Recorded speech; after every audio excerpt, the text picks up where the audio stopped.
Assalamualaikum warahmatullahi wabarakatuh. Jumpa lagi dengan saya di channel YouTube ini. Teman-teman, ini saya di counter Torani Kacil yang di Jalan Z Arifin, Kompi, Kota Bengkulu ya. Biasanya saya bikin konten di counter yang di Hibrida 3, terkadang di Tebeng, ya kan? Kota Bengkulu. Sekarang saya membuat konten di Kompi. Ya. Jadi kebetulan saya ada di sini konten di counter Torani Kacil di Kompi ini menyediakan berbagai macam aksesoris HP, menyediakan berbagai macam anti gores HP, menyediakan berbagai macam kuota internet dan barang yang lain sebagainya. Dan di counter Torani Kacil yang di sini juga bisa melakukan transaksi transfer, tarik tunai, pembayaran, bayar ke BPJS, PDAM, ya kan, listrik dan lain sebagainya. Ini semua bisa di sini. Nah, teman-teman, di video kali ini kita mau sharing tentang mahasiswa menjalankan bisnis. Apakah bisa? Apakah kuliahnya tidak terganggu? Seperti apa? Teman-teman penasaran? Simak setelah yang satu ini. Nah, seperti apa? Simak setelah yang satu ini. Seperti apa? Simak setelah yang satu. Peran agen kredit. Seperti apa? Simak setelah yang satu ini.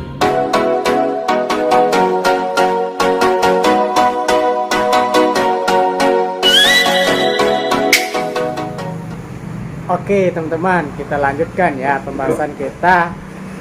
Mahasiswa menjalankan bisnis, apakah bisa? Apakah tidak terganggu kuliahnya? Nah, ada yang ada juga yang bilang seperti ini. Kalau kita kuliah, ya fokus kuliah. Kalau bisnis ya fokus bisnis. Kalau mau berbisnis ya nggak usah kuliah, kan? Ya harus fokus salah satu. Ada benarnya juga sih. Ya kita harus fokus di salah satunya. Tapi kita sudah kuliah nih, ya kan? Ini masalahnya. Kita sudah kuliah, ya kan? Sudah menjalankan perkuliahan kira-kira sudah 1 tahun berjalan, misalkan, atau 1 semester, 2 semester. Nah, di saat kuliah itu kita mulai berpikir, kita mulai membuka wawasan, ya kan?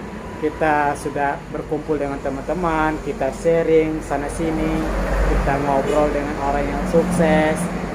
Bahkan ada juga dosen yang menjelaskan bahwa kita seperti ini, harus seperti ini. Nah, setelah kita mendapat wawasan seperti itu, akhirnya terbukalah pikiran kita mau membuka sebuah bisnis, mau membuka sebuah usaha. Nah, permasalahannya kita sudah kuliah, ya kan? Tapi mau buka usaha. Ada yang mengatakan kalau mau kuliah ya kuliah, usaha ya bisnis, harus fokus. Nah, ini permasalahannya teman-teman. Kita sudah kuliah tapi mau berbisnis. Jadi begini, kalau soal itu kita sudah kuliah tapi mau berbisnis,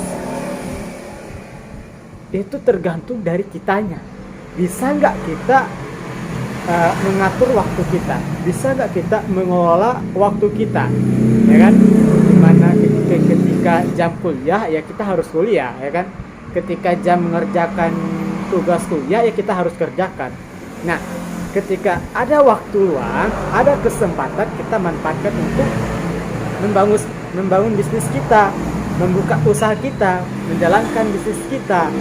Nah, jadi kembali kepada pribadi seseorang itu, bisa nggak dia mengatur waktunya, ini kan? Jangan sampai di semester 2 dia sudah membuka wawasan, memulai sebuah bisnis, akhirnya kuliahnya terbengkalai, tidak dikerjakan, tidak datang, bahkan sering datang terlambat. Ini yang jadi permasalahan, ya kan? Pengalaman saya menjalankan sebuah bisnis atau usaha, salah satunya counter, agen trading, dan masih ada juga yang lainnya, bisnis online, ya kan. alhamdulillah kuliah saya tetap lancar. Nah, jadi kembali kepada pribadi seseorang itu, bisa nggak dia mengolah waktunya, bisa nggak dia mengatur waktunya agar bisnisnya berjalan dengan lancar, kuliahnya juga berjalan dengan lancar. Jadi apapun aktivitas kuliah bisa dia kerjakan. Nah, jadi aktivitas kuliah ini kerjakanlah ya sesuatu ya yang diperlukan, ya kan? Sebentar. Oke teman-teman, kita lanjutkan ya. Tadi ada sedikit ini, ada penjelasan, ya kan, kita menjelaskan. Jadi kembali kepada orangnya, jadi nggak jadi permasalahan, ya kan? Kalau sudah kuliah tapi sudah di saat kuliah itu sudah buka wawasannya untuk mulai bisnis. Nah, kalau sudah memulai bisnis ini, usahakan carilah bisnis yang bisa dijalankan ya sampingan dulu sambil kuliah, ya kan? Ya salah satunya itu bisnis online, ya kan? Jual online, bisa juga kalau kita kurang modal, bisa juga menggunakan produk orang lain. Kita jual dulu produk orang lain, nanti keuntungannya kita bisa tabung. Nah, dari situlah kita mulai belajar untuk berbisnis, ya kan? Nah, terus ini nih, nanti selesai kuliah aja lah mau bisnisnya. Nah, ini juga permasalahan teman-teman. Ya, kalau kuliah yang cepat selesai, kalau nggak cepat selesai, kapan kita mulai bisnisnya? Ya, kalau selesai kuliah nanti kita sudah punya modal. Kalau nggak punya modal, akhirnya kita mulai ngumpulin modal, ya kan, selesai kuliah. Jadi lama waktunya. Kalau kita sambil kuliah ini sudah terbuka wawasan kita untuk mulai bisnis, ya mulai jalankan. Nah, walaupun bisnisnya dikit, kecil, ya keuntungan itu kita kumpulkan. Nah, akhirnya selesai kuliah nanti keuntungan itu terkumpul yang luar biasa. Kita bisa membuka bisnis yang lebih luar biasa. Jadi teman-teman sudah punya wawasan, silakan mulai untuk membuka bisnisnya. Terima kasih, semoga bermanfaat. Teman-teman, jika suka dengan video ini, jangan lupa klik like, subscribe juga. Terima kasih. Assalamualaikum warahmatullahi wabarakatuh.